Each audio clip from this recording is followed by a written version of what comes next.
Marketing Your Private Practice is a podcast where you'll learn easy to implement tips and strategies to grow your business without spending all day online.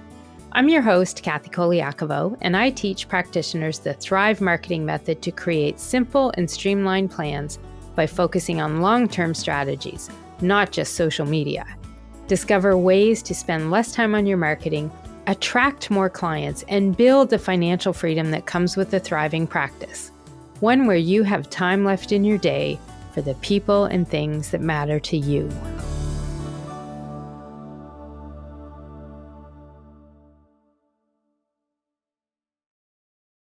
Hey, private practice heroes. It's Colaiacovo with Marketing Your Private Practice. And today I want to talk about getting leads for your practice. Or rather, not getting leads, because for many practitioners, that is actually the bigger issue. They take the time to plan and create and get a lead magnet in place, and then no one is signing up for it. In episode 13, I shared 20 different types of lead magnets you can use as inspiration to create a lead magnet that people would want. But having that irresistible lead magnet isn't the magic button to getting people signing up and becoming leads on your email marketing list. Yes, having a lead magnet is important. And yes, having one that attracts your ideal client is important too. It's all important, but there is more that needs to happen if you want to build that list of leads and prospects and get people signing up on a regular basis. When Sarah reached out, she was pretty sure that she had all the elements in her lead magnet that I teach folks to include because she took part in a previous training I had offered. On a quick glance, it looked like she did.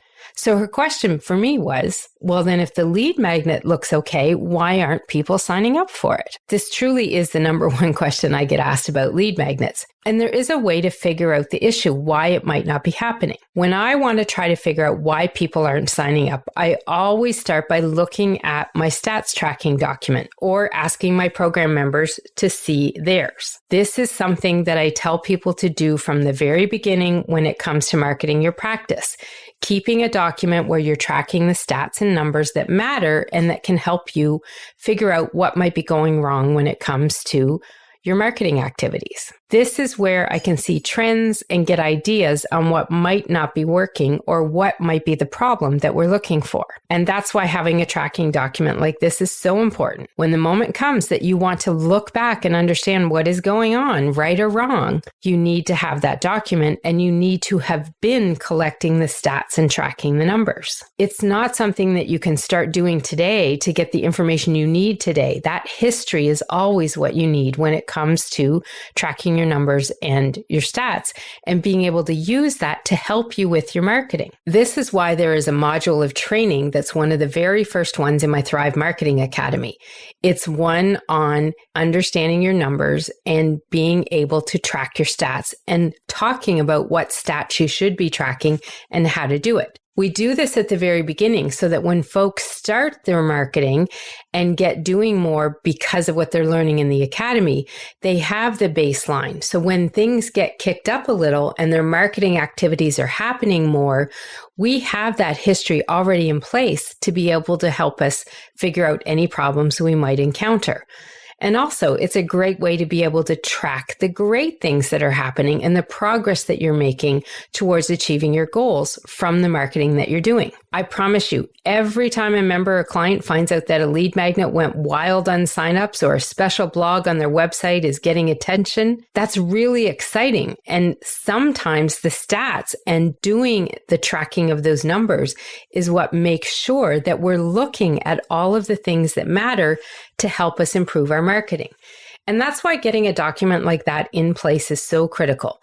I do have a free template you can download. So if you haven't been doing this yourself, you want to make sure that you start tracking your numbers and tracking your stats. And they're not complicated. The template that I have is very easy to use, and I will put a link to that in the notes wherever you're listening to this podcast so that you can go and grab a copy for yourself. But for many practice owners, going to their stats document is never the first place they go to. Their troubleshooting often looks like making judgment calls on things inside the lead magnet.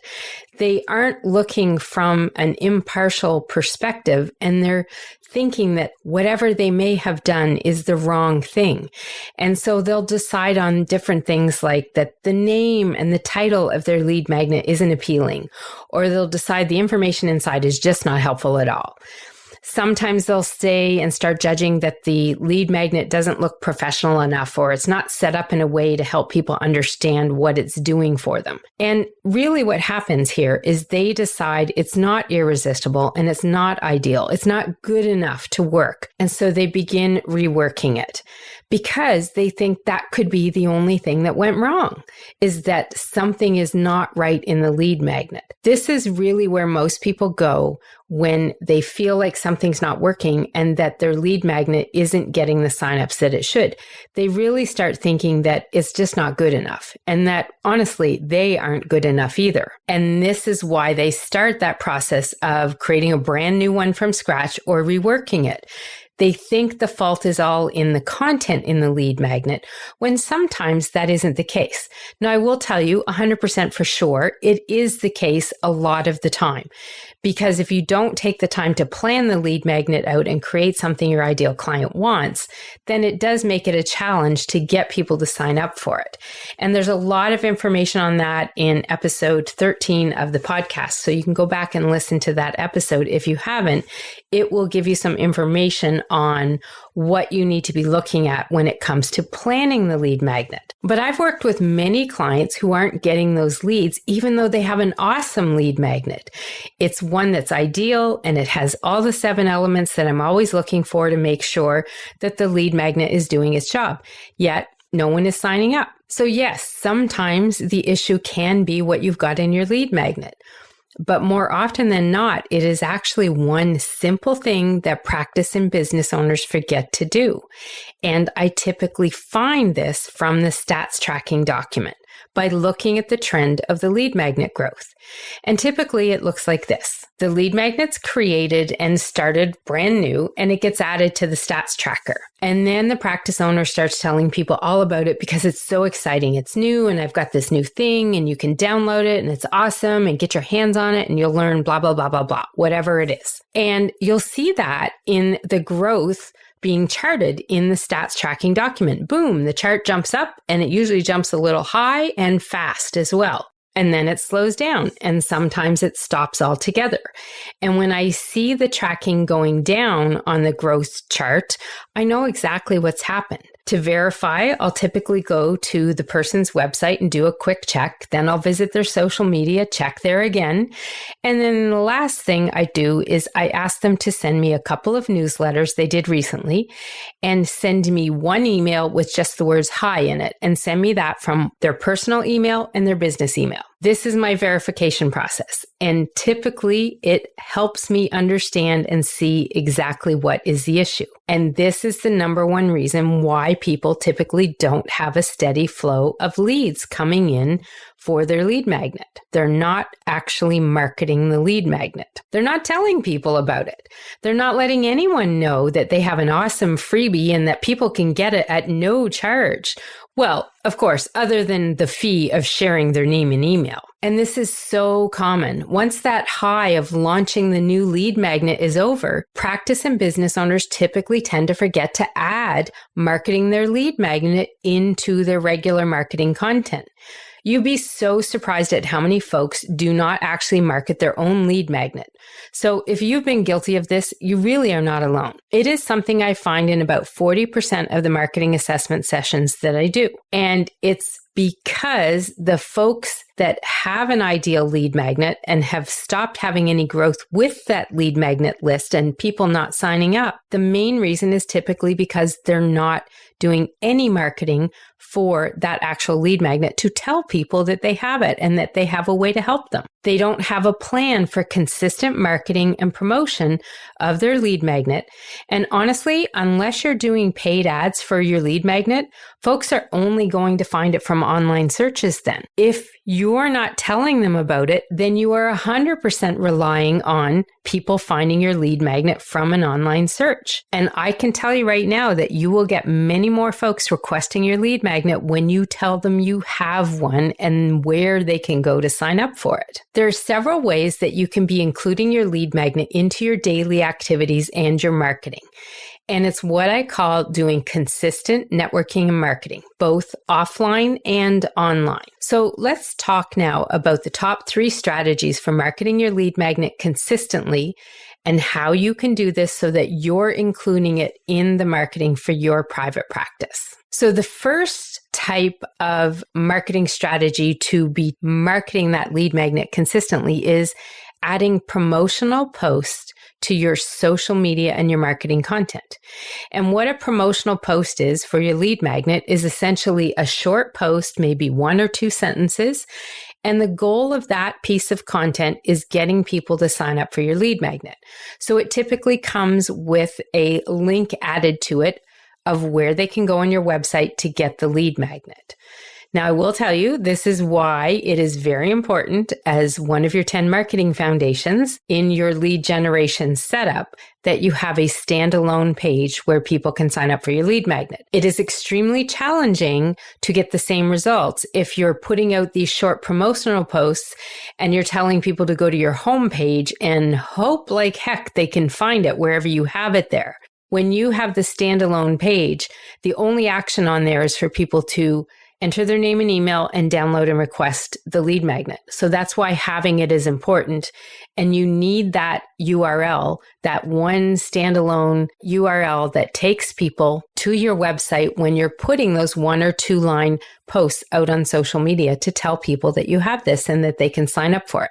And so a blurb like this, an example would be, I'll give you one of mine. And this is what I'm going to read it to you here, but this is typically going to be something you would see written in content out on your social media channels. Something like this. Want an easy template to get started tracking your stats so that you're tracking the numbers that can help you improve your marketing? Download my free stats tracking template that comes with a video on how to use the template too. Visit pepperitmarketing.com/free stats to get your own copy. And then the link would be right there with that in the post on LinkedIn or Facebook or Twitter.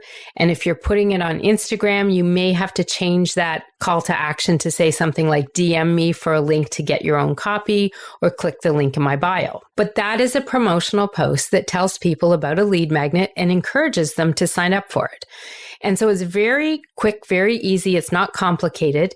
And it's one of the top ways practice owners who do not do paid ads will build their email list and get more subscribers. I've helped folks do this for the last 13 years. This has been one of the top marketing tactics we've been doing to build leads and prospects and get that list of people out there. And it still does work because no matter what type of social media content you're putting out there, a portion of it must be sales content and should be directing people back to your website to download your lead magnet and sign up for it and get on your email list. Standalone promotional posts can be ones that you put out there like the one I just gave you, but you can also do promotional posts in your marketing content in different ways. You can use it in a call to action in a video. You can use it in a call to action in an Instagram story or a reel on Facebook or Instagram as well. You can use it in so many different ways, and you can also put calls to action to your lead magnet in your blog posts and your articles. So any blog post that I do checking and reviewing on for anyone in my programs, I'm always looking to make sure that they have a promotional post, a call to action at the end of the blog that tells people to sign up for their lead magnet. Sometimes it might be a consult. It depends on what the fitting moment is for that in the content and in the article.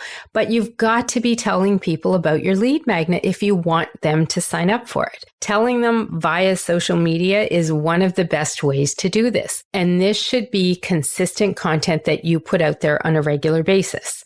I talk about this in a previous episode of the podcast on how you can be putting content out there and what type of content you would use for this. So I'll put a link to the show notes for that as well for you to read. Now, the second strategy for marketing your lead magnet consistently is including a call to action in all of your emails.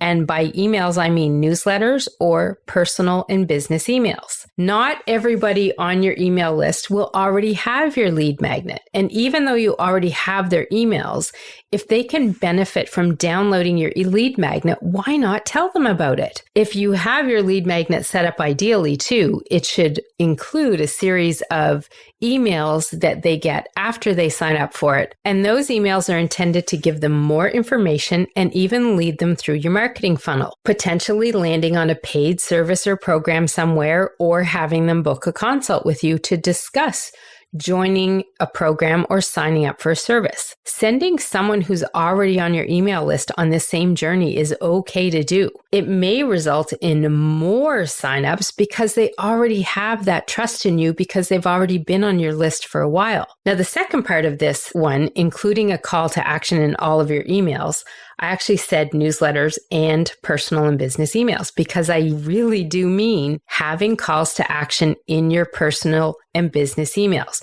And by that, I mean you should have a signature that's automatically coming up whenever you send an email to anybody, personal or business, and that should be sending them to where they can get that lead magnet as well. And I really do mean everybody.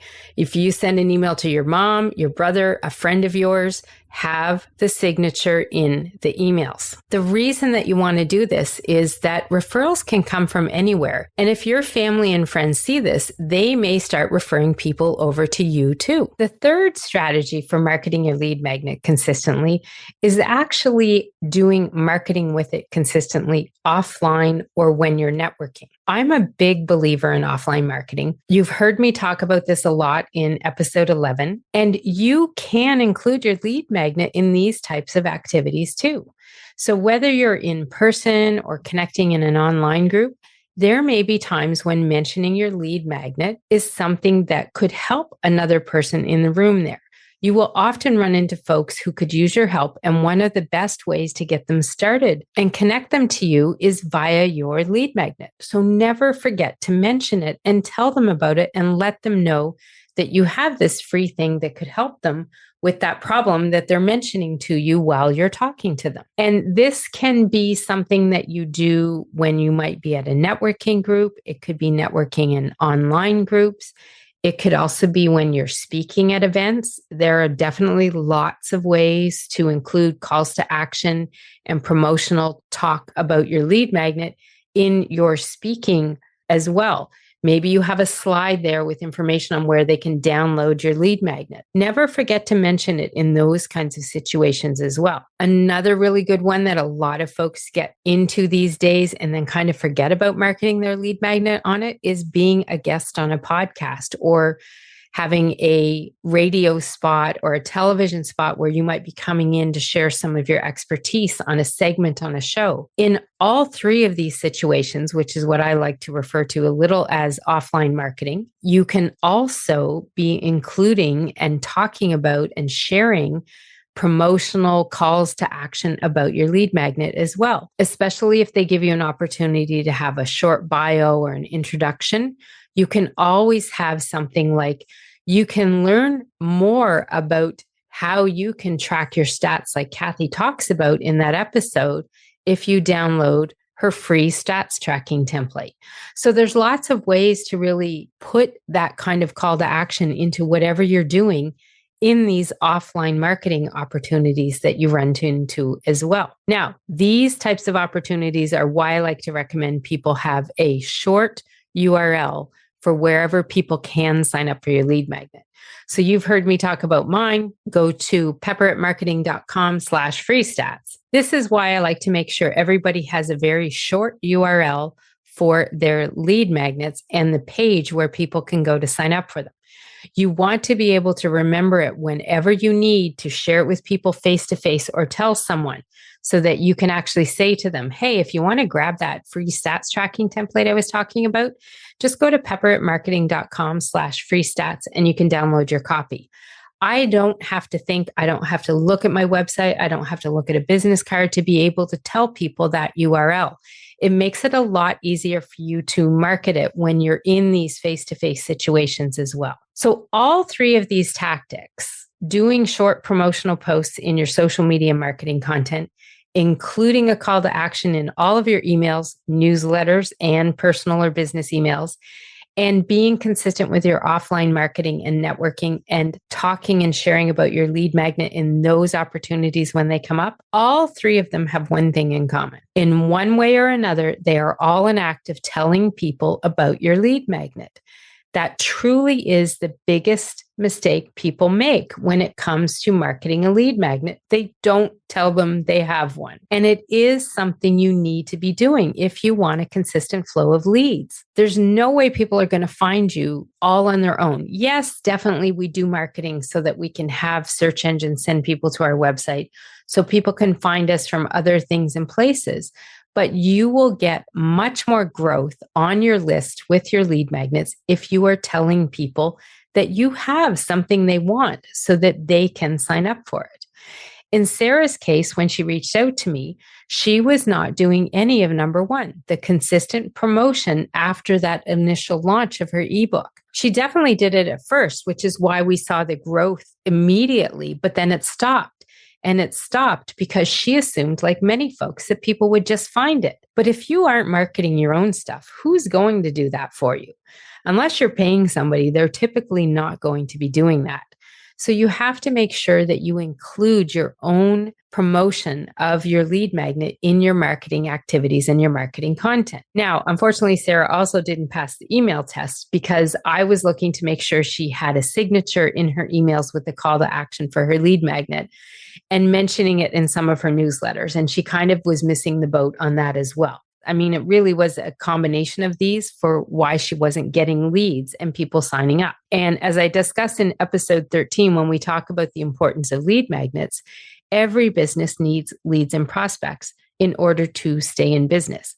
So having consistent marketing of it and mentioning your lead magnet in your marketing content, in your newsletters, in your emails, and in those offline opportunities for speaking or guest spots or speaking as an expert on a radio spot or a TV spot, those are all places where you can be marketing and talking about your lead magnet to ensure that more people will be signing up for it. Sitting and waiting for people to just find you and all that you offer, well, that can work too, but it will take you a lot more time than it would if you started marketing yourself and your practice by leading with that lead magnet, that irresistible item that people want to get their hands on and are willing to give you their name and email for. Even a minimal amount of marketing will help you get consistent leads with this.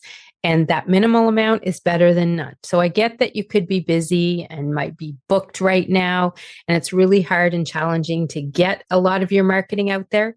But this is the kind of marketing content as well that's more what I call evergreen content. You can create a whole bunch of it. It's not really going to change because your lead magnet isn't changing a whole lot. And you could pre-schedule a whole bunch of those to go out there. Now, I will give you a warning. If all you put out there is, sign up for my lead magnet and nothing else, it's not going to go over very well. You do need to have a mix of content. I teach people a formula that we have. So yes, lead magnet marketing is part of your marketing content that you want to have out there, but it can't be all you put and pre-schedule online. So you do have to mix it in. But these three ways are just a couple ideas of ways and places you can be telling people about your lead magnet to make sure that you're not making that mistake of not saying anything to anybody about it and then not having signups. And if you do wonder if all of this works, well, let me share a couple results that some of my clients have had with their lead magnet marketing. So one client saw an increase in their email subscribers by 4,300% in 8 months. Now, I know 4,300%, it sounds like a really large, odd number, and it kind of could be misleading. Who even says 4,300%? Really, let's talk real numbers here because I have no problem telling you the actual numbers. I'm just saying we track the stats in that stats tracking document that I have for every client and encourage every member of my programs to have and set up with as well. So this particular client, they started with 9 names on their email list. And in 8 months after creating a new lead magnet, they had 391 names. And this was done without ads. So it was solely by marketing the lead magnet in the 3 ways that I mentioned: consistent marketing, social media, emails, signatures and emails, and offline marketing. In this particular case, they had 2 speaking events and they used the lead magnet as a call to action in their presentation. So they were telling people about the lead magnet in offline and online marketing as well. That's how they grew the list of subscribers. Now, the numbers I am telling you are net numbers, so they don't include people that may have unsubscribed along the way. So it's usually a little bit more than that. I have another client we had really good success with when we created a new lead magnet in February of 2020. So there were 0 people on that particular list when we started. 6 months later in August, there were 756 names on her list. Again, no ads, but there was consistent online promotion, calls to action in her blogs and newsletters, and she did do a guest spot on a podcast. And because we focused on the lead magnet in her bio for the podcast, which gave them that for the promotion of it as well, and we did marketing of her guest spot as well and talked about the lead magnet, that one podcast appearance actually jumped her lead magnet in 1 month by 250 names. And it did this because she had a very clear call to action to the lead magnet, but she was also ready and prepared for it. And part of the interview, they talked about this lead magnet a little bit. And that, along with using it in promoting the guest spot as well, saw these added signups. And honestly, the reason I can tell you these exact numbers is because we do track the stats with all of the clients that we work with. And again, I said before, anybody in my programs, they get a free copy of the stats tracking template. Well, anybody can get that by downloading it off my website, but I try to encourage the members in my programs to use it so that they do always have these stats and an ability to look back, see where they've been, see what kind of progress they have, and know where you stand every month, especially when it comes to things like lead magnet growth. These 3 simple steps will help you avoid the mistake of not marketing your lead magnet so that you can be building that list of leads and prospects, people who would be a good fit to work with you. So remember those 3 things: promotional posts in your marketing and social media content, calls to action in emails and newsletters. And by emails, I do mean personal and business emails. Get that signature in your email. And I also mean offline and referral marketing or networking too. So speaking, guest spots, or whenever you're out networking and connecting with people in person or in online groups. And it's funny, often people wonder why I have an entire module on podcast content. Well, the reason it's there is because some folks who do come through the program have a podcast and they're looking for information on how to do marketing for it. But it's also for people who have guest spots on podcasts. Because as I mentioned before with those stats that I was sharing about that one client, when you prepare for some of these things like guest spots on a podcast, you can see really awesome results from it. And that's exactly what happened with the client that I mentioned. So as for Sarah, who reached out to me, well, after our session that we had, she now has these 3 items on her list to check and review. And she's been working on some plans to change what she's doing now and add that marketing content into her whole marketing plan so that she is making sure that she includes lead magnet promotion in those 3 different ways for adding more people to her email marketing list. Now, one thing she commented to me when we first spoke was she was so confused, she said, when we first talked about why she wasn't getting the signups. And then afterwards, she was like, Kathy, I didn't understand. I was so confused, but when you walked me through it, it seems so simple and I don't understand how I missed it. And really, it is very simple. I always say marketing your practice shouldn't be complicated or take hours a day. And I really mean that. Sometimes all you need is an interpreter like me with an outside view on what you're doing to make it understandable. Or as Marie Forleo likes to say, make it figure outable. And when you do that, it actually does make it all doable. So your action step today, well, if you're looking to get more leads and build a steady flow of leads and prospects on your email list for your practice, then this is your action step here. I want you to think more deeply about your lead magnet and look at how much are you actually doing to include it in your marketing? If you're not getting new leads on a consistent basis, then go back and check your marketing content. Do you tell people about it online?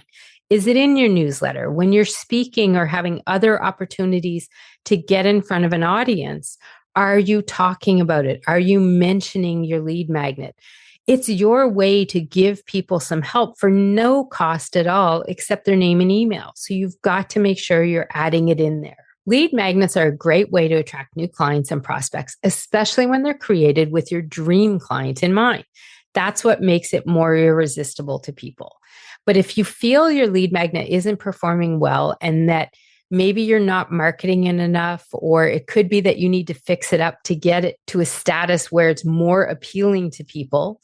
Well, if that's the case and you're listening to this, you can find all of our show notes and resources mentioned at marketingyourprivatepractice.com. Be sure to connect with me on Instagram at pepperitmarketing and say hi. I'd love to hear any feedback you have, and make sure to rate and review the podcast and hit subscribe on your favorite player so you don't miss any future episodes.